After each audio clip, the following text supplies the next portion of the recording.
اعوذ باللہ من الشیطان الرجیم بسم اللہ الرحمن الرحیم وَإِذَا سَأَلَكَ عِبَادِي عَنِّي فَإِنِّي قَرِيبٌ أُجِيبُ دَعْوَةَ الدَّاعِ إِذَا دَعَانِ فَلْيَسْتَجِيبُوا لِي وَلْيُؤْمِنُوا بِي لَعَلَّهُمْ يَرْشُدُونَ صدق اللہ العظیم۔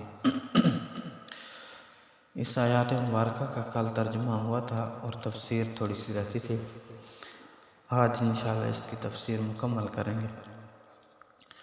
اس آیات مبارکہ کے اندر اللہ تعالیٰ نے اپنے بندوں کو فرمایا کہ تم مجھ سے پکارو، مجھ سے دعا کرو، میں تمہاری دعا کو قبول کروں گا۔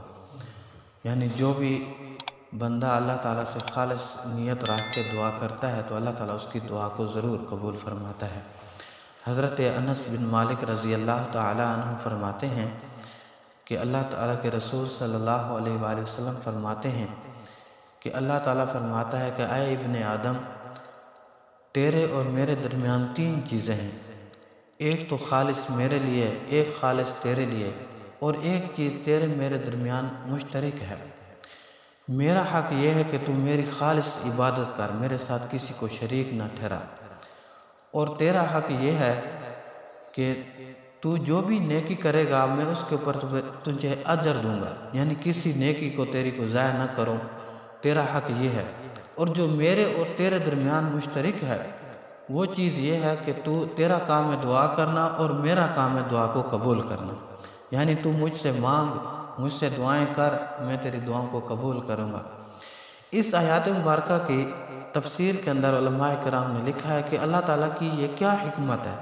اللہ تعالیٰ پیچھے بھی رمضان مبارک کے روزوں کا ذکر فرما رہے ہیں، روزوں کے احکام ہیں، آگے بھی پھر اگلے آیات کے اندر بھی روزوں کے احکام ہیں اور روزوں کے بارے میں ہیں۔ درمیان میں اللہ تعالیٰ نے یہ کیوں ذکر فرما دیا؟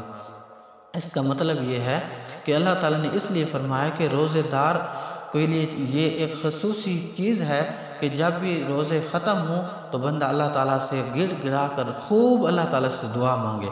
بلکہ اس سے بھی زیادہ تفصیل یہ لکھی ہے کہ حدیث پاک کے اندر آتا ہے کہ نبی کریم صلی اللہ علیہ وآلہ وسلم نے فرمایا روزے دار کی دعا اللہ تعالیٰ بہت جلد سنتا ہے، بہت جلد اس کی دعا کو قبول فرماتا ہے، خاص اس وقت جب افطار کا ٹائم ہو۔ اس وقت قدرتی صاحب ہے کہ بندے کا ذہن ادھر ادھر جاتا ہے کہ افطاری کا سامان بنانا، یہ کرنا، وہ کرنا، حالانکہ وہ قبولیت کی بہت زیادہ قریب گھڑی ہوتی ہے جس کے اندر اللہ تعالیٰ بہت زیادہ دعا کو قبول فرماتے ہیں، کہ روزے دار کی دعا کو اللہ تعالیٰ بہت جلد قبول فرماتے ہیں، کہ اللہ تعالیٰ کبھی بھی اس کی دعا کو رد نہیں فرماتے۔ جیسا کہ کل گزرے تینوں حالتوں میں سے ایک ضرور مل جاتی ہے، تینوں میں سے ایک ضرور مل جاتی ہے کہ اللہ تعالیٰ اول تو اس دنیا کے اندر ہی اجر عطا فرما دیتے ہیں، دوسرا ایک آنے والی مصیبت ٹال دیتے ہیں، تیسرا ذخیرہ کر کے رکھ لیتے ہیں، پھر اس کو آخرت کے اندر اجر عظیم یا درجہ عطا فرما دیتے ہیں کہ دعا رد نہیں ہوتی۔ حضرت عبداللہ ابن عمر رضی اللہ تعالیٰ عنہ کا عمل یہ تھا کہ جب بھی افطاری کا وقت ہوتا پورے اپنے گھر والوں کو اکٹھا کر لیتے تھے، اکٹھا کر کے سب کو بٹھا کر اللہ تعالیٰ سے خوب گڑ گڑا کر دعا مانگتے تھے۔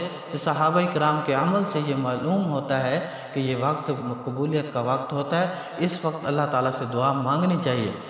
جس طرح حدیث پاک کے اندر آتا ہے کہ اللہ تعالیٰ تین شخصوں کی دعا کو کبھی رد نہیں فرماتا، ایک عادل بادشاہ، دوسرا روزے دار، تیسرا مظلوم۔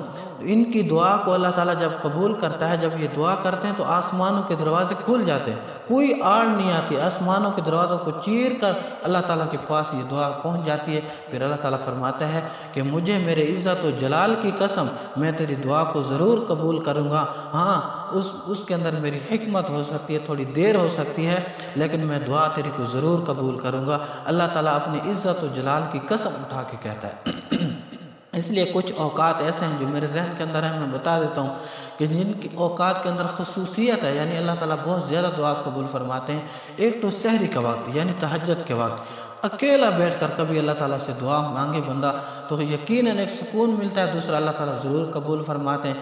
جیسا کہ حدیث پاک کے اندر آتا ہے کہ اللہ تعالیٰ کی رحمت، اللہ تعالیٰ خود فرماتا ہے کہ میں آسمان دنیا پر آ جاتا ہوں اور جب میرا بندہ دعا کرتا ہے تو میں سب کی دعاؤں کو سنتا ہوں، پھر اس کے رزق کی تقسیم کی جس طرح کی ترتیب ہوتی وہ بناتا ہوں، میں سب کی دعاؤں کو سننے کے لیے آسمان دنیا پر آ جاتا ہوں، میں سب کی دعاؤں کو پھر قبول فرماتا ہوں جو مجھ سے دعا کرتا ہے۔ ایک تو یہ ہو گیا، دوسرا روزے دار کی دعا، تیسرا جب بیت اللہ پر پہلی نظر پڑے اللہ تعالیٰ آپ کو لے جائے تو بیت اللہ پر جب پہلی نظر پڑے تو اللہ تعالیٰ سے جو بھی دعا مانگو گے اسی وقت قبول ہوگی۔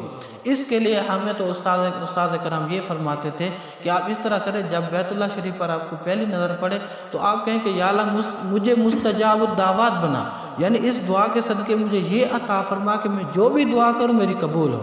اس دعا کے صدقے جو بھی دعا کروں اس کے بعد میں مجھے مستجاب الدعوات بنا۔ مستجاب الدعوات اس کو کہتے ہیں جب وہ دعا کرتا ہے اللہ قبول کرتا ہے، یا اللہ اسی کے صدقہ سے میری ہر دعا کو قبول فرما۔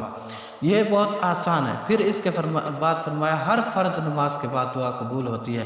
پھر اسی طرح فرمایا کہ جمعہ کے اوقات ہوتے ہیں، جس طرح جمعہ سے ممبر پر امام بیٹھتا ہے اس وقت سے لے کر اور جمعہ کے اختتام تک جب بھی بندہ دل کے اندر دعا کرتا ہے، یا خطبہ کے درمیان ہاتھ اٹھانا ضروری نہیں ہے بلکہ دل کے اندر جو بھی اللہ تعالیٰ سے دعا کی جائے تو اللہ تعالیٰ قبول فرما لیتے ہیں۔